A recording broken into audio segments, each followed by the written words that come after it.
आपल्यासोबत मंत्री अतुल सावे आहेत. सध्या राज्यभरात धोंदू खराब याचं प्रकरण जे आहे ते चर्चेत आले. अनेक महिलांचे जे आहे ते लैंगिक शोषण केलं ते आपण बघतो. रोज जे आहे ते होतं त्याची कारणे बाहेर पाहायला मिळतं. काय सुरू आहे का? आज जो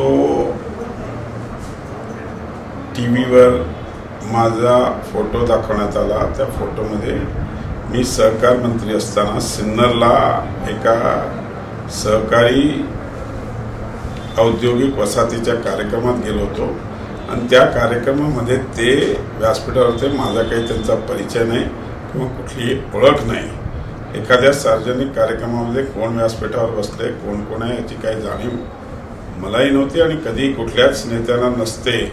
आणि त्यामुळे त्या फोटोमध्ये काही तथ्य नाही आहे. माझ्यावर जो आरोप केला आहे की मी त्यांच्याबरोबर आता एखाद्या सार्वजनिक कार्यक्रमामध्ये कोण व्यासपीठावर बसलेलं आहे याची जाणीव तर आम्हालाही नसते किंवा कुठल्याच नेत्यांना नसते. तुमच्यावर सुषमा थेट आक्षेप नाही, पण इतर मंत्र्यावर जे आहे ते आक्षेप पाहायला मिळतो. ज्यांच्यावर आक्षेप असेल त्यांनी त्यांचं प्रूफ द्यावं. त्याच्या हिशोबाने त्यांच्या माननीय मुख्यमंत्री सक्षम आहेत, ते त्याच्यात निर्णय घेतील. पण मी कुठल्याही वैयक्तिक कार्यक्रमाला गेलेलो नाही. सार्वजनिक कार्यक्रमात गेलो. त्या सार्वजनिक कार्यक्रमामध्ये व्यासपीठावर बसलेल्यापैकी एक ते आहे. पण साहेब, आपण बघतो ज्या पद्धतीनं खराबचे कारण मिळतात समोर काय वाटतं हे सगळी गोष्ट?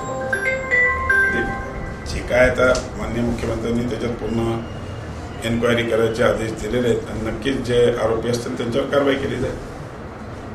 ठीक आहे, धन्यवाद. निश्चित बघतोय आपल्यासोबत मंत्री अतुल सावे होते. ज्या पद्धतीनं सुषमा आंदोलन पत्रकार परिषद घेऊन अतुल सावे यांचा खरंच सोबतचा फोटो दाखल होता, त्यावर त्यांनी स्पष्टीकरण दिले. कॅमेरा विकी चव्हाणसह ज्ञानेश्वर रुंडे, TV9 मराठी, छत्रपती संभाजी.